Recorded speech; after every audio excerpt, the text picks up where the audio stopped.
Yo, what's going on, BroTalk Nation? It's your boy Eric here. Got my brother Jamarcus on, man, and tonight we are about to dive into another great episode. And we're still in the wait series, guys. We're going to 2022 with this thing. But tonight we're talking about restore, right? Restore the messy project. And I'm telling y'all, this is about to be a great one because if you haven't been with us since 2020, I'm telling y'all about to hear some testimonies. You about to get this word. God got this big drip that he about to drip on us. And like we always say, we come to sit in your couch, your house, your chair, about to tear all that down, all them barriers down because God has a word. So, hey, you out there on YouTube, Facebook, you out there on Anchor or whatever you're hearing this on, please share, please like, please subscribe to the channels and like all our stuff because we're bringing what God needs to say. So, hey, I'm gonna turn it over to my brother Jamarcus. Hey, shouts out to all the Alabama fans. Roll Tide. Let's go, baby. Man, here you go, man. Hey, what's up, BroTalk Nation, man? Hey, disregard that. We're gonna edit it up out of there. But hey, man, we are back, man. It feels good to be back, man. Like my boy E said, yes, we're still kicking off the wait. That is a word until like 2022. So we're gonna keep that thing going, but we're moving on to something new, and we're talking about restore. And tonight, the message is the messy project, right? If you're on YouTube, man, please also hit the subscribe button so you can get the updated releases and notification from us. If you're following us on Facebook, hop over to YouTube too and subscribe. Just show much love as possible. Share this word, man. This good news is about to come out today, man. Hey, warrant has been served. We are already in your house tonight, man. I feel so good to be back. God is about to do something amazing here tonight. I can feel it already. I hope this word goes out to somebody who needs to hear it. But so you already, like you talked about it, bro. We're going into this new thing. We're talking about restore. We got some testimonies and all this thing. So I hope you guys feel it. But I wanted to like turn it over to you real quick and ask you a question. Like, when you hear the word restore, bro, like what do you think about? Like, what comes to mind when you hear the word restore? Man, when I think about restore, something that was taken away but now has been given back in a better form. That's good. Okay, I like that. I like that. Like, if y'all like what he said was something was taken away and is given back, but pay attention to one key word he said. And you're gonna see it in the real definition when we come to it. He said it comes back in a better form, right? A better form, man. That's good. Like when I hear the word restore, bro, like what pops into my head is I think about old cars. It's the first thing that thinks about in my head because my favorite car is a 67 Chevelle, and I want it not new. I want it where I can do the work myself on it. And the first thing I think about when I hear restore, restoration is somebody working on an old car, right? Because you buy it old, but if you think about it, the person that's buying the car or looking at the car, they don't see the car as it is right there. They're buying it because they see what's going to be done to it once the project is done. Like once the restoring has happened. So they're buying into something without nothing, like without the outcome being there. Like if you know the Bible tells us faith is like literally like seeing what you don't see, right? Like that's what faith is. So like when I think of restore, that's what pops in my head is like somebody buying an old car, getting ready to, get that thing back on the streets so it can turn heads. Like that's what I think of, bro. But I broke down like the definition of restore in the dictionary, and it says to repair or renovate a building, a work of art. Keep that work of art in your head throughout the show because we're gonna touch on that later. A vehicle or other things so as to return it. This is where it got kind of tricky in the definition because you used to return it back to a better form or get it to a better form. The definition in like the dictionary says to return it to its original condition. Okay. Bro. Okay. Hey, in the definition, I wanted to make a point on two things. In the definition, it only says things. It kind of like tripped me out. Like it doesn't say people. Like you Yeah. know what I'm saying? Like the Yeah. world thinks that the only things that can be restored is things. But we know by the Bible that people can be restored. And Oh that's yeah. where we at right now. We're gonna get in that right now. Oh yeah. But that ending sentence, bro, that it brings it back to its original conditions. I got stuck right there even before I started writing down the points for the podcast because if you think about it, so whatever's being restored has gone through something to make someone think that what it is right now ain't good enough to be out there. Yeah. So you telling me that either weather, either damage, or because it's been beaten down, but whatever it been through is now needing work. This ain't even a point, but are you at your original condition right now? Like right now, are you where your OG status is? Like most of us don't even know what our original condition is. Like God had us set up from the day He blew breath in us. That was our original condition. But because of the weathers, because of the storms, because of the beat downs, because of the sun, now we need restoring to get back to our original condition, whatever that may be. You in the church, you out here doing, like doing like anything doing with God. You're not in your OG status. Like that made me like so crazy because I'm thinking of register. Like when you restore something, like man, this thing about to be brand new. It's about to be whatever. But if I go to restore a car, I'm only bringing it back to how it used to look before it got to the auction. Like, you know what I'm saying? So, like, bro, that threw me off, dude. I'm going to pause right there because, like, that threw me off, man. Hey, so it's funny that you say we were talking about restoration, right? You were talking about cars, right? Yeah. And, one of my favorites is old school Chevys, right? Yeah. It's something about when an old car has been sitting in the weather, it starts to take on damage on the outside, and it looks all like most people see an old damaged car, right? You'll be passed on on an old highway, and you see the car out there sitting under the tree that collected dust and tree moss and juice and all kinds of stuff on the outside. But then usually when you go in there and you check out the inside, like the interior is not as bad. It can be restored, right? So that means you can go in and make a couple of touches on it, and it'll look like new. I think that's the same thing that God does to us. Like when we're in this restoration process, like you have to go through a process in order to be restored. You have to get all the bad stuff sanded down off of you, right? Yeah. All the old teaching, all the old whatever you've been taught throughout your life, whatever experiences you had. And then He has to put this prime on you, right? Because now we got to get you ready to be restored. We got to get you ready for the paint job. We got to get you ready for the engine job, right? So a lot of people that restore cars, they always start on the inside first. That's good, bro. And that's what God does with us. He starts on the inside first. Whatever you've been through, hurt and hit on the inside, and people on the outside didn't see what happened to you. Yeah, speak that. But, that's facts. But it's the inside job that hit, that got changed, that got restored, that got work done on the inside. And then the last part of the restoration, you're going to see the outside. You're going to see the finishing works. But understand that it starts inside first. That's good, bro. I like that. Yeah, you need to write that in the chat, bro, that the work starts in the inside. Like, I like that. Because, like, as you can see in the title, we're talking about a project. But this project is going to be messy. So tonight, that's what it's all about. We're going to give you points about the project, about, like, restoration, right?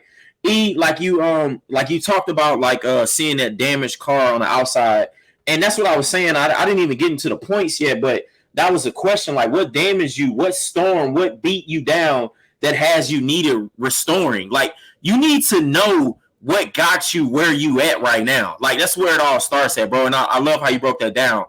I also wanted to let the people know that, like, each one of these episodes that we're doing, like, we're gonna share a story out of the Bible of somebody who needed restoring, right? Yeah. And tonight, man, it's not our anchor verse because we don't have a verse for each one, but we have like a like I said, a story that's going through.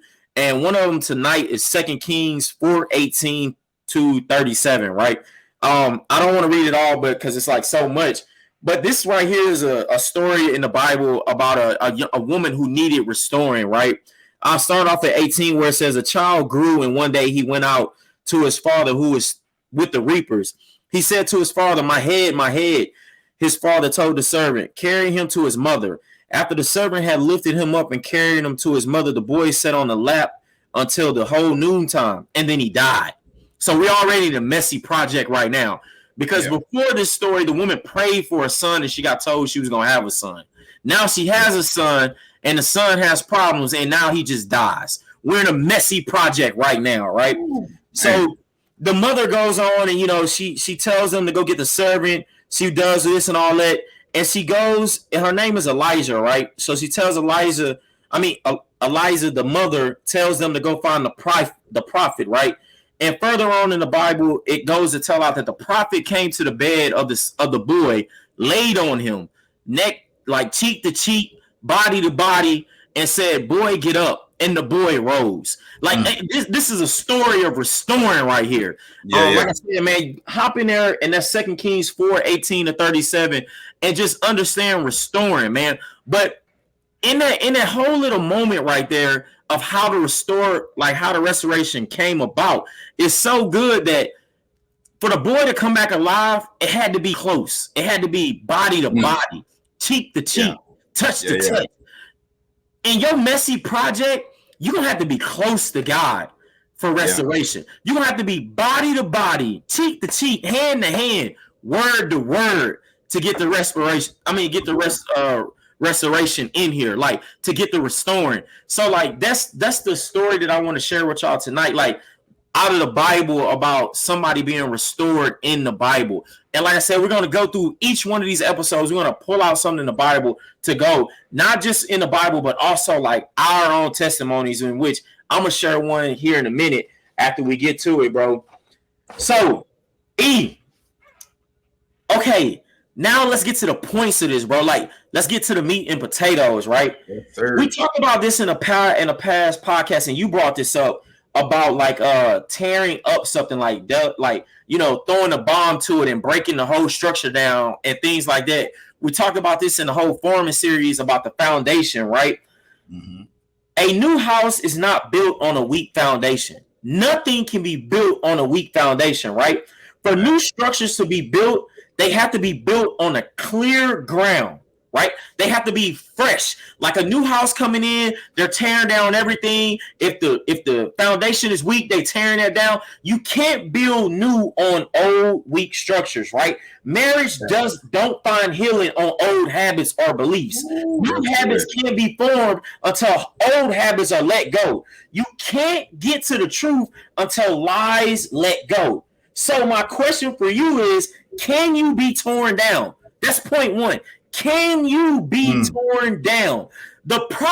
Restoring doesn't happen if you keep shaking your head no to being torn down. Like, if God can't tear you down, you will never be restored. There's nothing going to be happening. All you're going to be doing is continue to build and build on a shaky foundation, which we talked about before, bro. Like, I'm going to stop right there because I know we gonna go back and forth on this, but that's point one. Can you be torn down? Like, bro. Hey, man, I love it when God gives me these visions of your words, bro. Hey, so for all the real estate investors out there, right? Anytime, like, as a real estate investor, you want to find an old broken down home because you're going to get it at the lowest and cheapest price, right? So that the price that you get it for, you got enough room after you restore it or after repair costs. Yeah. To then sell it, right? Now, to a regular person, they're going to think like, well, why would I buy a raggedy house? Well, hey, if a raggedy house is still standing, that means the structure that it was built on before is still strong enough to keep it up until somebody comes in and put their hands on it. Okay. God does the same thing with us. Even in the Bible, he says, in his eyes, we were filthy rags. But see, there's enough foundation in us, enough breath that he blew in us, enough of the gifts and the blessings and everything that we're ordained to do and purpose for our life for, that is in us while we're going through all this, like everything that has happened to us in life that has tore us down. There's still a strong foundation in there, so that when the person that created us can come in and restore everything, right? That's so good. When people in real estate come in, you know, they look at the cost of what it's going to take to repair everything. My question is, are you taking inventory on what is it costing you to repair everything in your life? That's good. That's good. I like that. See, the price for your restoration was already paid for. You getting a free and clear new build, right? So when it comes to the tearing down process, see, you have to allow God to come in and be the contractor to your life. You have to allow him to come in and say, okay, old habits of thinking about past relationships, we're gonna knock that wall down and we're gonna put up this wall of trust. I like that. There you go. But see, this wall of trust is built on me, not on man, right? We're gonna knock down what happened to you as a kid, and we're gonna restore it with giving you your own family. Whatever happened to you in relationship, we're gonna restore it with the right person in your life. See, this is when you allow God to come in and tear down the old walls and put in this new beautiful kitchen and lay down this new floors. And you know, it's something about an old house when a contractor that has a bigger vision than you can come in and everything. I like how I love this word restoration and restore. I love this word, dude, because God knows what he's doing. See, he sees the finished project. He sees what the beauty of you supposed to look like. But it's something about, and it's in the Bible. It says, knock and it shall answer, ask and it shall be given. God even said in the Bible, he won't come in unless you allow him into your house. The house is your heart. If you don't allow him in to tear things down, how can you be restored? You've been in this bad, terrible relationship for months, years, and years. You've been at this job for years and years. You've been getting beaten, all the kind of things that you've been through for years and years and years. If you don't allow God to come in and take over and knock down the walls to replace it with something else, how can you expect to move forward in life? How can you expect your life to be restored and for your true self to be shown? God is the ultimate contractor, man. Hey, bro, I don't know if y'all understand, but he just made it tangible for y'all. Like, he broke that thing down to, like, if you're a realtor, you need to rethink your business right now if you're doing it wrong. Bro, that was good. I wrote that one point you made in the chat, man. And it's so strong because it sticks out to me. God has a bigger vision than you. Like our ultimate craftsman has a bigger vision than we do. We see everything so small. We see so small. I need to fix my marriage for me, and God's like, nah, you need to fix your marriage for every other marriage that's coming. Like, I need to fix my attitude so that I can get this job. Now you need to fix his attitude so you can get in the kingdom. Like, there you go. God sees everything so much bigger than what we see in it. Because we're only seeing like one step, and God is like, this is about to be steps so further than you that your kid, like, I mean, he said in the Bible, your generations after generations are going to even, I think what did he tell Abraham? If you look up and count the stars, that you can't even count the generations that's about to be on your name, and y'all only worried about one son. I'm about to bring you sons of sons. Oh man, like, hey, that I feel good off of that because it ties into literally what you said. And when he bring you back to the Bible, you be like, oh, that's what he means. Talking to Abraham, the vision is bigger than you. I know you and Sarah want one son. I'm about to give you so many sons that you can't even count. Like, you about to be the father of fathers, bro. Like, man, birth of the nation, bro. Yeah, like, that's so good, bro. That is so good. I wanted to like tie that point into two Bible verses that I found, bro, because like the point we were talking about is, can you be torn down? And Jeremiah 31:4 says, I will build you up again, and you, virgin Israel, will be rebuilt. Again, you will take up your timbrels and go out and dance with joyful. So he said, I will rebuild you. So something had to been torn down for it to get rebuilt. This is God saying, like, hey, things were torn down. That's so I can rebuild you now. And you will take it up and you will dance in joyful, right? Then Isaiah 9:10 says, the bricks have fallen down, but we will rebuild them with dressed stone. Not just any stone. He said we will rebuild them with dressed stone. That word dress mean is about to be some good stone. This ain't about to be regular stone. The fig trees have been failed. They have failed, but we will replace them with cedars. Everything that's been torn down, if you notice, when God rebuilds it, he's rebuilding it better. He said the fig trees fell, but I'm about to produce cedar.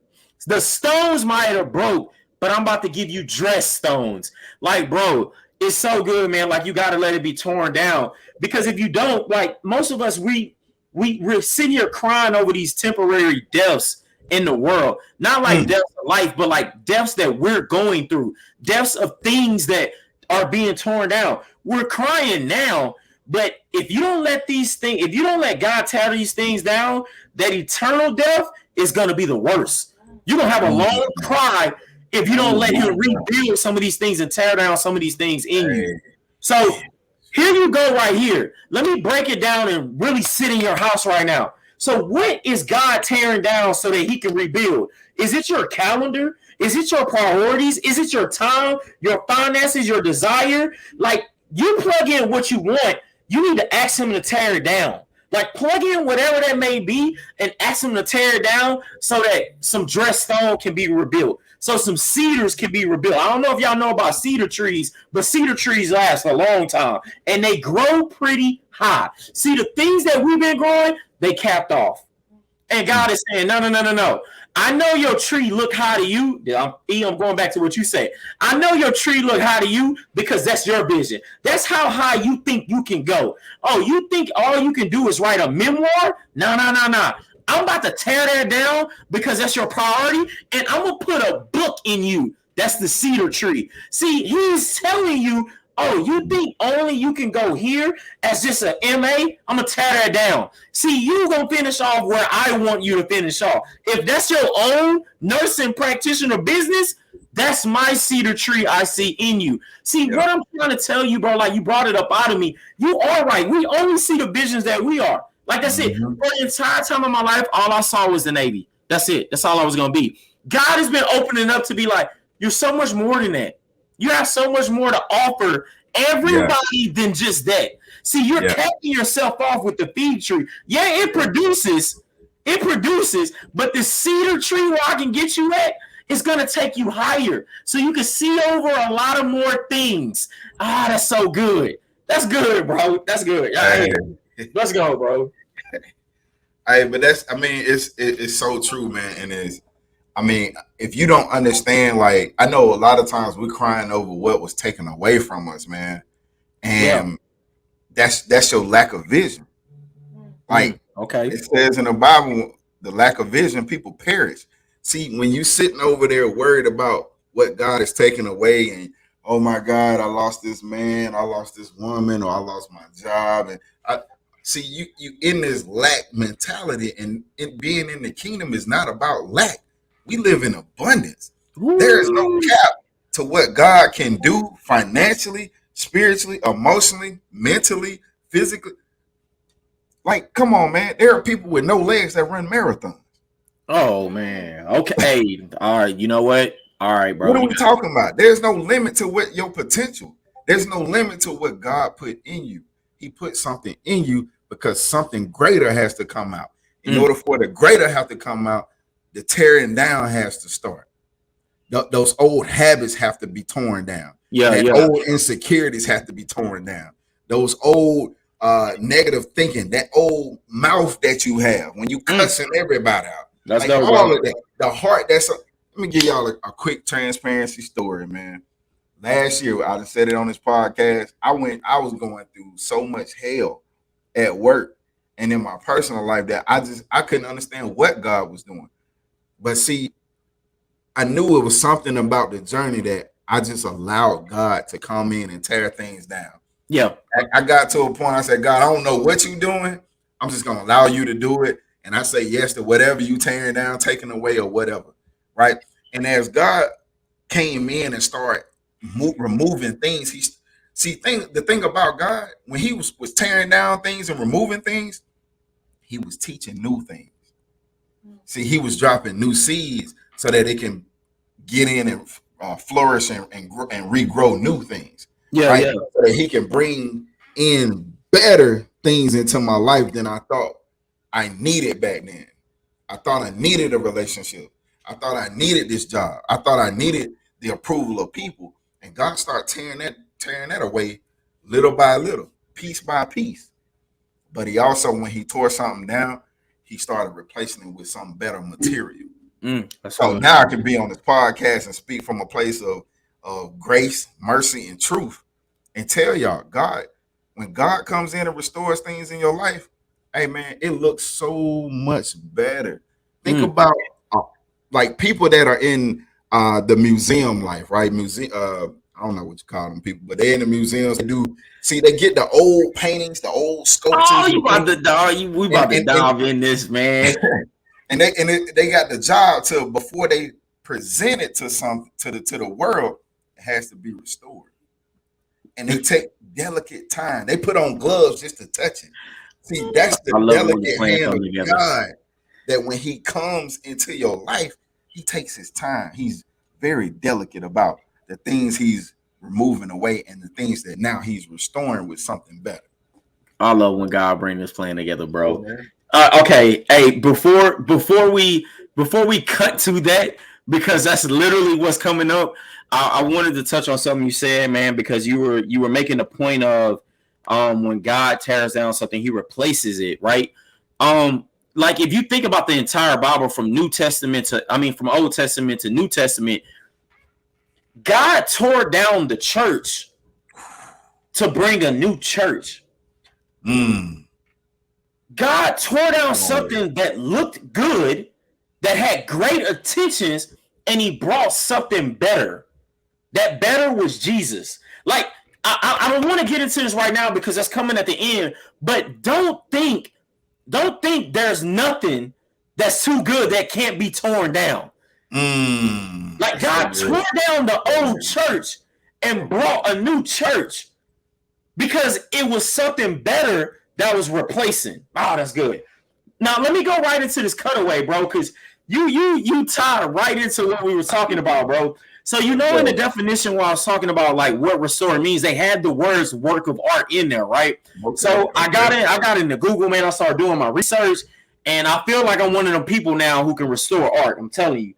But hey, the first thing they do when they about to restore art, bro, I just learned this today. Oh, nice. The first thing they do is they hit it with an ultraviolet light. Now, I don't know if y'all know what an ultraviolet light is. There's been movies about ultraviolet lights. One of my favorite is Gone in 60 Seconds, right? Okay. Because if you write in a certain type of ink, you can't see it. But then if you hold an ultraviolet light to it, you can see it. There was another show where they used to like show dirty houses and people used to clean them. And then they came in with an ultraviolet light and showed everything that the eye couldn't see, but that needed cleaning. So if they do this with a work of art, it's the first thing they do is hit it with an ultraviolet light. They looking for the dirt that only this light can see. Oh my God. For you to get restored, you go on going with it. For you to get restored, you gotta get hit with a light, that one light that can see that everything that no one else can see. You know what else the light brings out? It also shows where it's been restored before on the art.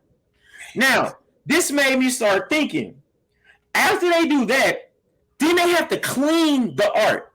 So they clean it 4 times. Once they clean it with hot water. then cold water, then hot water, then the delicate hands and gloves. They clean it and clean it again. So they do this with a work of art and a dirty project, right? And then they said that the reason they do this is because the thing they're working with is a masterpiece. So do you see yourself as a masterpiece? Now, I know most of us, we don't, but I like to tell you of somebody who thinks you are a masterpiece. See, the Bible tells us in Ephesians 2:10, it literally says, for we are God's masterpiece. So we are a masterpiece, right? So my point too is this, bro. You are a valuable masterpiece. So don't just throw paint at yourself. See, the work of art, yeah, the wordplay was nasty on. Now, when I'm on my J. Cole bag. See, how they did this work of art was they could have easily just started painting again. Mm-hmm. They could have just threw paint at it. Mm-hmm. They could have painted over all the dirt. They could have did all of that stuff. But nah, they said, nah, man, we need to put this light on it because that light is going to show the dirt that really needs to go away. It's going to show where it needs to be restored again. And then after that, we need to clean it. But why do they need to clean it? I know the Bible tells us we're like filthy rags. I remember you talking about this, E. I ain't making this up, dude. You can Bible search if you want to, but the Bible calls us filthy rags that need to be what? Cleaned. Washed and washed. He washed the feet of his disciples. Why? He washed them. So they do this with a piece of art. So if they can do it with this, why don't you think God can't do it with you? That's because you don't think you're a masterpiece. That's why you just keep throwing paint on it and paint on it. Now, let me turn to the real world. That's why you keep going in relationship. That's why you keep going in a job. That's why you keep going in a lie. And lie, and the DM, and the pornography, whatever your testimony might be. That's why you keep throwing paint on it. You don't throw an ultraviolet light on it. That light is God. You don't do that. You don't clean it. You just say, you know what? I'm gonna add the color back to it. And you know what happens after time with that paint? Let somebody throw some water at it. It's gonna go right away. It's gonna wash right off. Hey, man. See, the light of God is something else, man. See, people are scared to be exposed. And I was like that too, because I tried to be a perfectionist for some reason. I don't even know why I thought I could be, but I tried to be a perfectionist. And one thing about a person that don't want their mishaps of life exposed, what my brother just told y'all, that's what you're doing. You keep putting paint on top of something that needs a delicate process. Oh man, that's good. Catch what I just said. You're putting paint on something that needs a delicate process. Like when an artist is creating the paint, the strokes aren't wild. The strokes aren't like all over the place, right? You can tell the difference between an artist and a 2-year-old that's colored. It's delicate. It's precision. It's specific. I like God that. God has specific things in your life that he already put in you. And as time comes along, as you get exposed to the world, because God said to be in the world and not of the world, but sometimes we get a little lost on the journey and we become of the world. See, now it's time to put that light on it. Oh, God saying, oh, okay, I got to fix that insecurity line. Oh, I got to fix that broken relationship line. Oh, you still hurting over what your mom did to you. So let me put it up under the water, right? And in my mind, that's usually when we're getting baptized or you walking into the new nuance of God, right? Yeah. You're a new creation, right? I like that. Let's go. And over time, you got to be rewashed and rewashed and rewashed again. God said, be renewed in your mind because you're a new creation every day. We are a new creation because he gives us grace every day. Oh, I gotta add to that. Yes. So whatever you did yesterday, God already gave you grace for it. Now it's time to be a new creation. Now it's time to be renewed in your mind and your heart so that now you can come in and continue to be washed so that this masterpiece can show. It's the difference between a stick figure and somebody that can actually draw. We're the stick figure drawing people. God is God is the ultimate artist who creates the masterpiece. You are beautifully and fearfully made. Mm. God ain't said, man, you all right. He didn't say that. He said, you are a masterpiece. I'm telling y'all get in this word and just read what your father says about you. It's nothing less than beautiful, wonderful, love. Like, it's so many adjectives in there that you can use to how God describes it. It's now time for you to be rewatched so that you can now accept what he's saying about you. That's good, bro. Like, hey, I gotta let y'all know, man. Like, hey, women out there, listen. Let me tell you something. If that man is calling you a two, you better let him know I'm a beautifully and wonderfully too. Like, you gotta understand, like, what God is saying. Like, hey, I don't care if people calling you ugly. Guess what? I'm beautifully and wonderfully ugly. Like, no matter what the world is telling you, God describes you as beautifully and wonderfully made. You are a masterpiece. I wanted to tie on to something because you said something and I wrote it down right here. Because you said like you got to get washed and you have to go. You got to understand, man. When they do it, you know why they work on these masterpieces and works of art so much? It's not that they do it and then they put it in the back of a warehouse or something. Yeah. They do this because it's going back on display. Yeah. You got to get cleaned and worked on because we on display. You are God's work. You think God want to send you out there so somebody be like, God, that's you? Nah. Like, that's what I'm saying. You on show. Yeah, that's why you on showcase. Like, you're going out here so that you're on display. You're a walking image of your Father. So that's what I'm trying to tell you. You can't just throw paint on this. It don't work. I'm telling you right now, it don't work. I'm telling you right now, it does not work at all. And like he said, you're going to get washed. You're going to get washed. You're going to get washed. And you're going to get washed. This ain't a process that's going to stop. But this is a messy project. Man, that's so good, bro. Another point that I was making, that I was reading into that as well, bro. Do you know that they say just for a piece of art, it takes 2 to 3 weeks, depending on the piece of art, to restore it? So they take it off the display wall, and depending on the piece, it takes 2 to 3 weeks. So why are you telling me this, Jamarcus? It ain't gonna be a quick process for you. If it takes 2 to 3 weeks for a piece of art, what do you think it's gonna take for a masterpiece? This process, this project, this messy project is gonna take some time. That ultraviolet light, it might get shined on you for a whole 2 to 3 weeks. You might just be under the light for 2 to 3 weeks. You ain't even start to get clean yet. All your stuff just gonna get exposed for 2 to 3 weeks. Then you might get clean for another month. And then after that, then the hands might come on you. I'm telling you this because it's a messy project, but you got to let each step take its time. If you try to rush and skip a step and skip the ultraviolet light, nothing gets exposed, nothing got torn down. All you did was add paint to it. So I got to let you know that, right? If the restoration is done correctly, another thing is, I thought, bro, this was me thinking.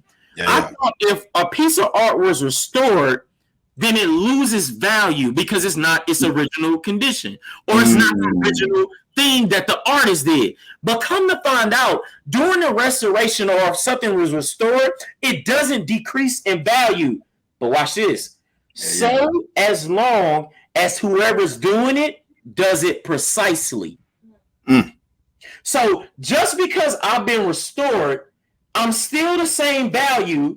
But better yet, he just told me earlier that whenever God gives me something, it's done in abundance. So you telling me if I get restored by the right person, then I don't decrease in value. Actually, I gain more value. I think you said this earlier, that whoever's doing the restore has to have delicate hands.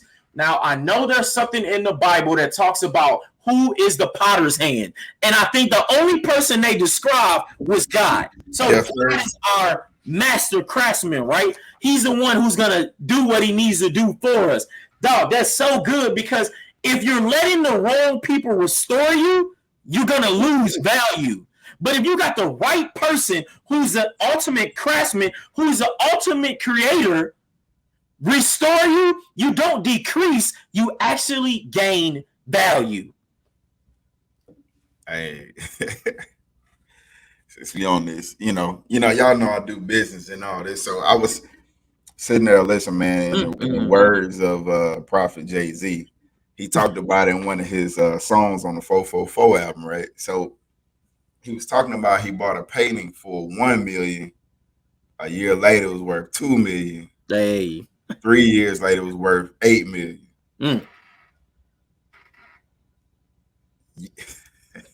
You gain value as you allow God to restore your life. You didn't even think you had value, but when you allow God to come in, now you know you have value. See the difference in where you were to where you are? Like, I used to think I wasn't worthy of love. I used to think I wasn't worthy of success. And then God told me that I was fearfully and wonderfully made, that he has plans for me to prosper. See, these are scriptures in the Bible that once you read it and you see, like, what God said, if God said this, he never lied. So as my life progress, God is just restoring. He's just showing me that, hey man, I love you. And everything that I said in my word comes true. I don't lie. I don't have to give you false hope. I don't have to draw you stick figures of your life, because I'm the master. I'm the masterpiece. I'm the creator of the masterpiece. Yeah. You know what I'm saying? So, like, understand, like, your value goes up as God tears down the old ways of your life. Like, people will start to see you in a different light.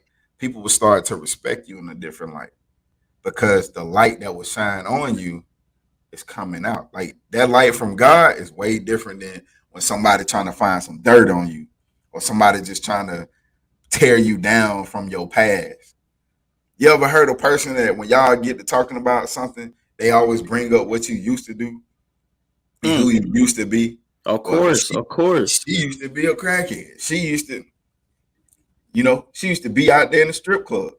But now she's a successful businesswoman, and nobody wants to talk about it. They just only want to talk about your past. Yeah. See, that's the lies of the enemy. The enemy tries to keep you where you used to be, but God tells you about your value. That's good, bro. Get this. I need y'all to get this. Hey, I don't know what to say on that one, bro. Hey, no, like what you said was like perfect, man. Like nobody wants to talk about like where you are now. Everybody wants to talk about like where you've been, bro. Like all that work that went in to get you restored. They don't want to talk about that. And I think me and you were talking about that at work, right? If you like, I think like for most people when they are restoring a car, we talk about a car in the past. We talked about this at work, like. They have the image of the car that they have like somewhere in the garage, like on a wall or something, while they're restoring a car, because they don't want to lose sight into what they're doing. Because people are going to come into that garage and tell them, bro, like, why are you working so hard to get this car restored? Just go buy a new one.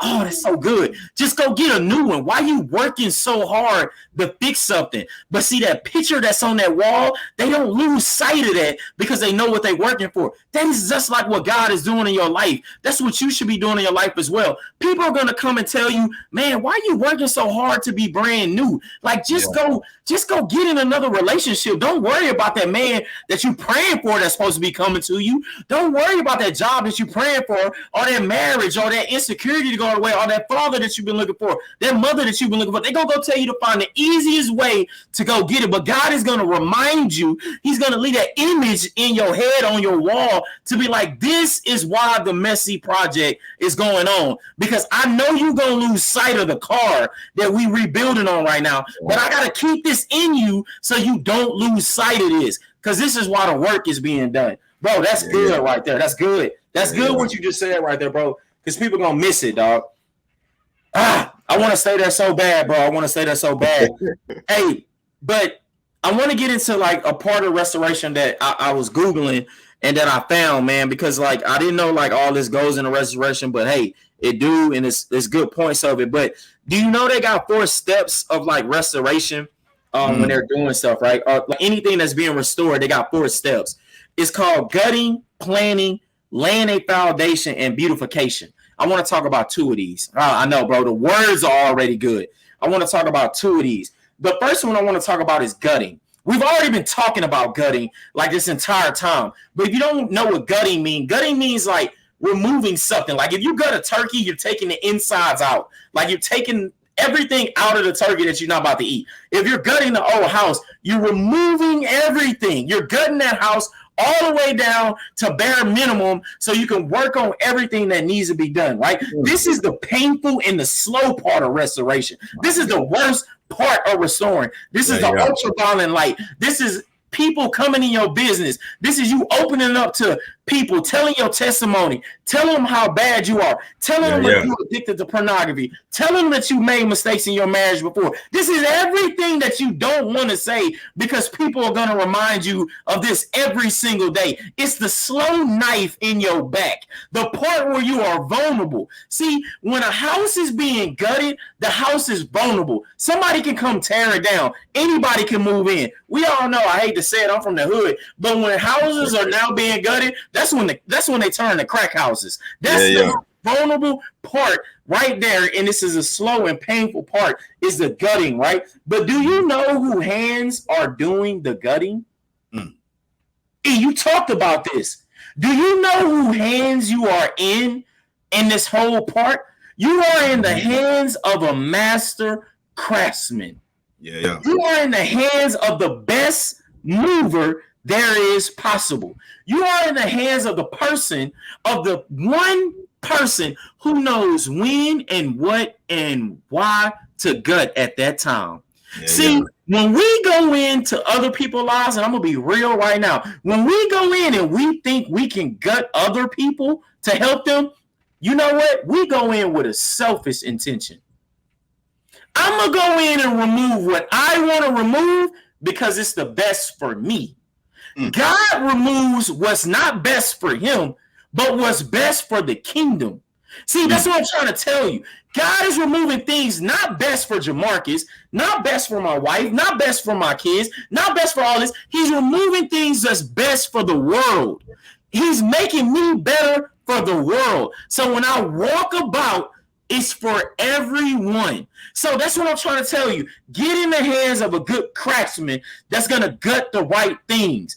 And if you are getting gutted by other people, you better make sure you're getting gut with them with prayer. You need to be hand in hand. We talked about it before. Restoration starts with what? Skin to skin, touch to touch. You need to be hands in hand with the people that's gutting you, with the community, bro. I'm gonna stop right there. I'm gonna let you go. I'm gonna let you hop in real quick, bro. Hey, man. The gutting process, man. I love it, bro. That's like to me, man, on this journey, that's been the most fun part, man. And it's not the most prettiest part. Like, that's good.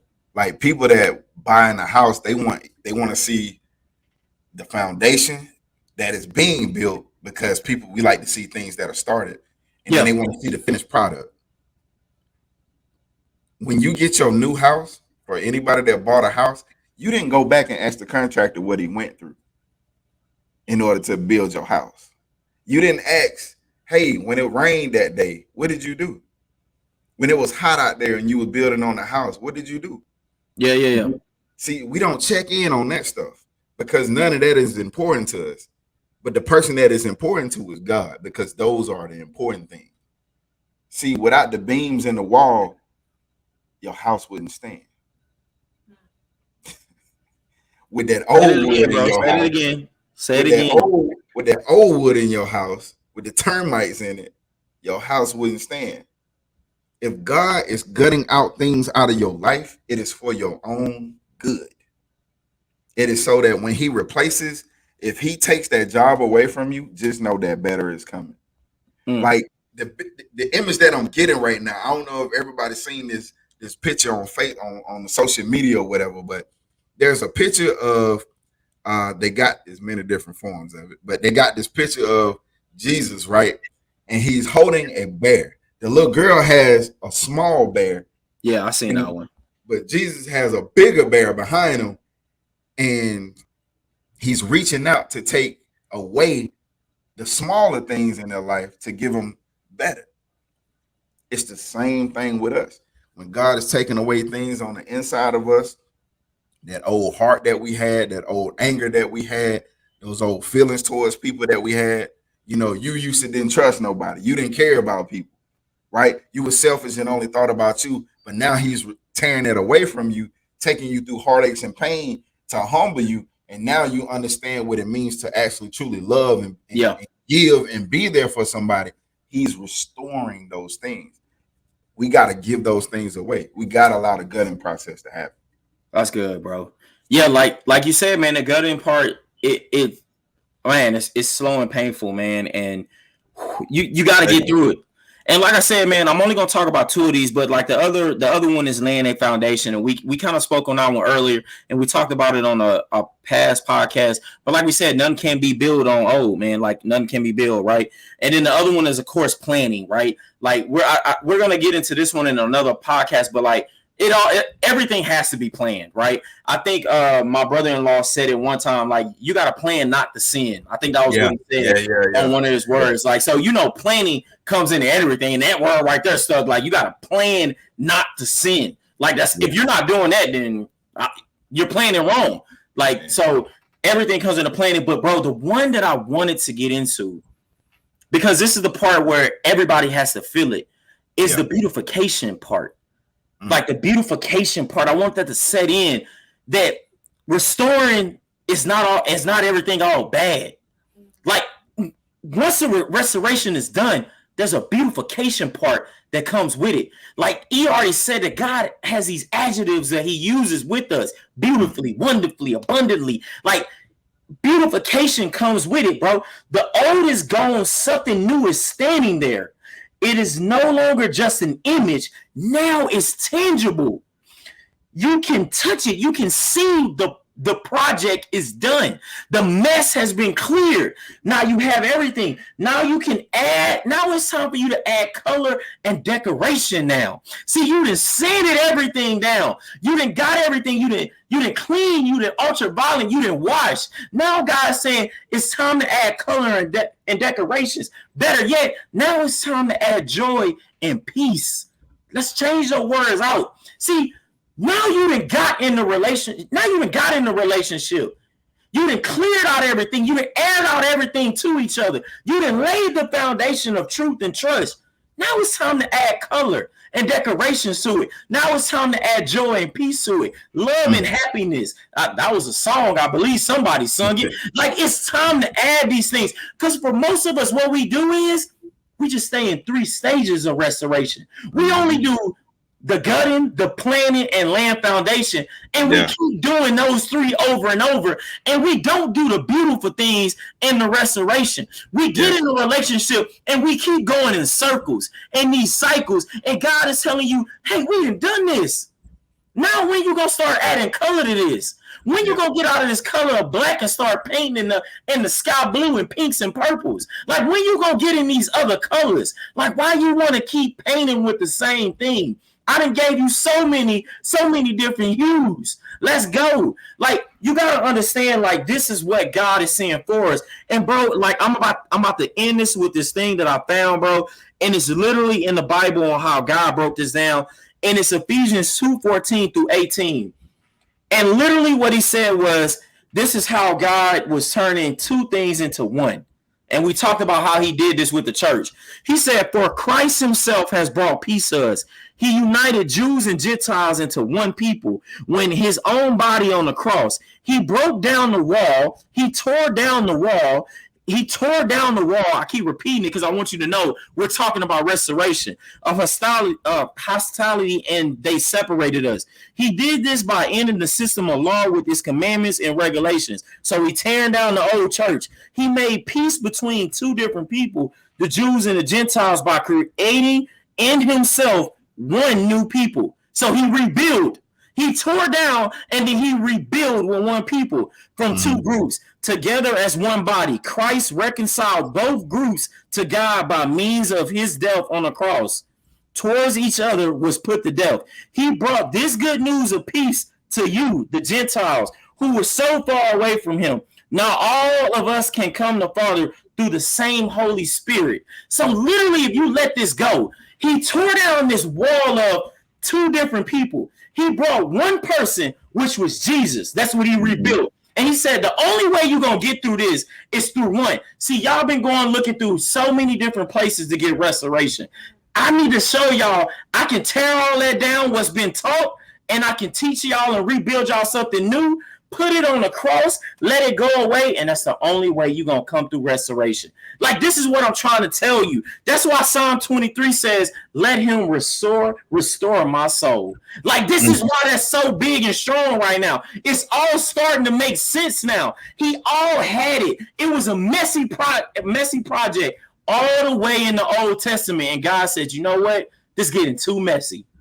I need to tear this down and clean this up. I need to go through the 4 stages. I need to gut out what has been told between these Jews and Gentiles. I need to plan this thing out. I'm gonna give it to some prophets and let them tell stories way before time. Then I need to lay the foundation, bro, all the way up, and then I need to make it beautiful. I need to put it on the cross and let it die, and then bring it back to life. Like, come on, dog. Like, this is what I'm trying to tell you, bro. Like, this is it's too easy, man. It's too easy, bro. Too easy. Bro.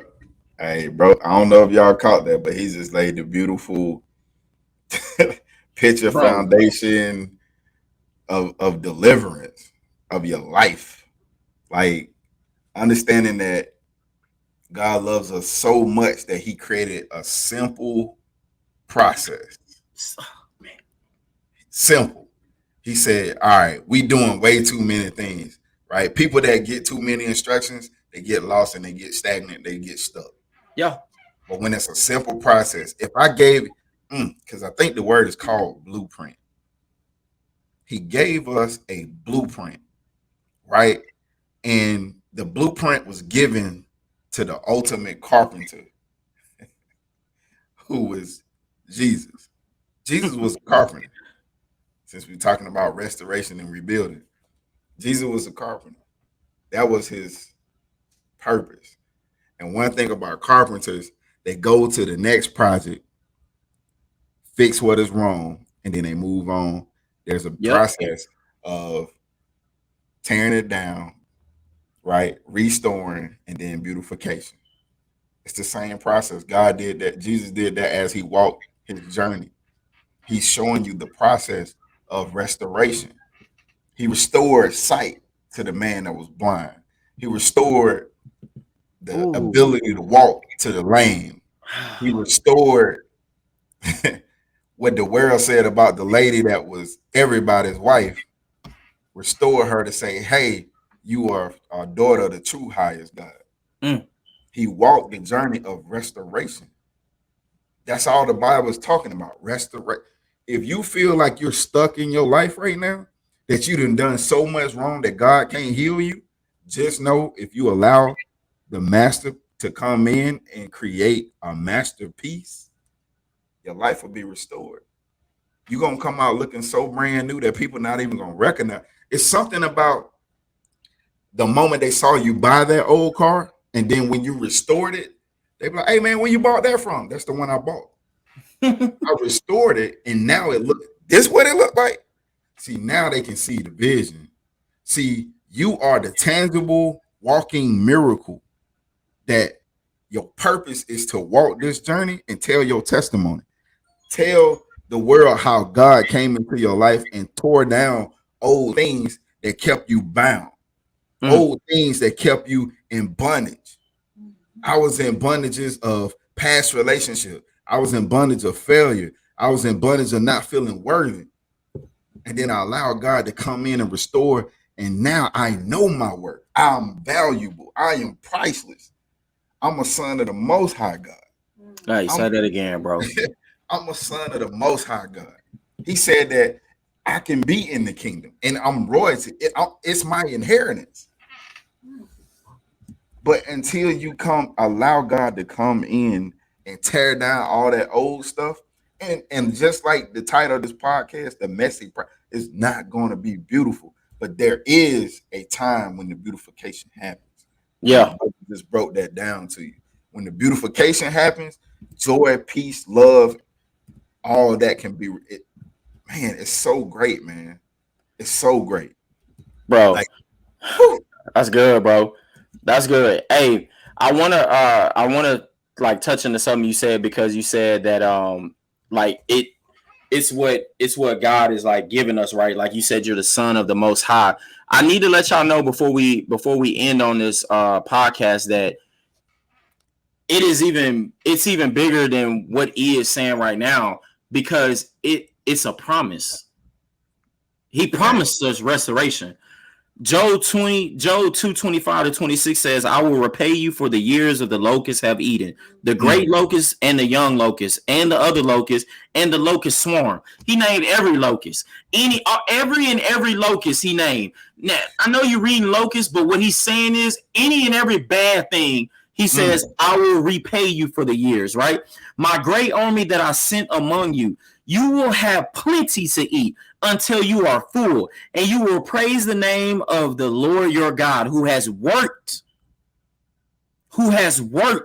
wonders for you, and never again will my people be shamed. Like, let me say that again. So say that God again. is telling me, I'm gonna break it down to Jamarcus terms. God said, hey, all that bad that came in your life, the new, the old, the young, the fresh, the ugly, the ugly bad, the good bad, the whatever bad, I'm gonna repay you for that. See, he didn't have to, but he's repaying me. Then he says, he's going to repay you so bad that you will have plenty to eat, not just enough, but so much that you're going to get full. That's that word abundantly again, right? And then Mm, he said, it's not because you doing it, it's because the Lord God who's working for me, my craftsman, the one who has the delicate hands, and he's going to do it so good that you will never be shamed again. mm. They won't even remember the old car. Oh my It's God. just gonna turn heads when you hit the street. Mm, mm, They not even gonna remember the old you. They just gonna turn heads when they see the new you. Not because of what you done, because of what God has done in you and for you. Man, if I tell you right now, if you ain't got nothing out of tonight, know that it is a promise that you will be restored. If anything means anything, know that God said, when you come to me and become a soldier of my army, you are restored, because I'm promising you. And my God don't break promises. Man, mm. that's good right there, dude. Yes, and an That's amen good. at all times. Man, that was so good. That's good, bro. Hey, man, if y'all ain't getting nothing out of tonight, this is just the beginning, man. Like, we gave y'all the process. You got to be gutted. There's some planning that has to be done. We got to lay this foundation, and the beautification, it will take place. That's I'm good, telling man. y'all, when you get to that point of your life, and you could be there now, you don't know what's gonna happen tomorrow. Everything looks bad. Just know you're right where you need to be. Just allow God to come in and tear things down. Let Him take over. You've been trying to fix your house for the longest, and you've been messing it up, messing it up, messing it up. No, Let dang God, well, you can't decorate. man. I look. I know personally, I'm not a person that's an interior decorator. Nah, not my specialty. So I'm gonna allow the person that knows how to do it and has the eye for it, that can see the vision and the end result. I'm Mm, gonna allow them to do it. So God is wanting to do the same thing. Just let Him in. Hey, if you don't even know God, you just come in an encounter with God. All you have to do is just believe that Jesus died for you and you're saved. Like, you're saved by grace. It's mm. free. Oh, It's that's free. good. You ain't got to do nothing for it. It's free. All you got to do is just say yes. So I don't know, bro. We never really do that at the end, but somebody needed that. And I'm Yeah. telling y'all, man, the restoration process is so beautiful. Um, man, to see the new things that God does in your life. And when you look back, it it won't even look the same. You won't even believe where you used to be. Telling y'all, hey, it's a beautiful thing. So, hey, if you out there, thank you for listening. If y'all down on YouTube, you just get coming into seeing this, go ahead and hit the subscribe button, hit that like button, Yes, smash yes, the sir. bell so you can get all the up-to-date videos. If you're on Facebook, subscribe, like the page, like the BroTalk page, like the video, share it with anybody that needs this word. You out there on the podcast, hearing it from any streaming station or Helium Radio, Spotify, wherever. Share it with somebody, man, because this is what we have to do. We have to share this word with everybody. Hey, Somebody. big facts, man. We're trying to make BroTalk Nation as big as anything can go. We trying to pull in people to come on here with prayers. We're trying to make prayer teams. We're trying to get this thing big so that the world can hear good news, man. So that's what we're trying to do. So we appreciate everybody who clocks in daily with us, man, who sends messages. We greatly appreciate it. We know God is just sending people our ways, man. So get out there, subscribe, share as much as possible. Get on people's nerves with it because we do, but we know that God is doing good things, man. Thank you for that ending part, man, because you're all right. We never do it, but man, thank you for that, man. That was good, bro. It had to be done, brother. Hey, BroTalk Nation, it's been great. Yes, sir. See you on the next one. Be blessed.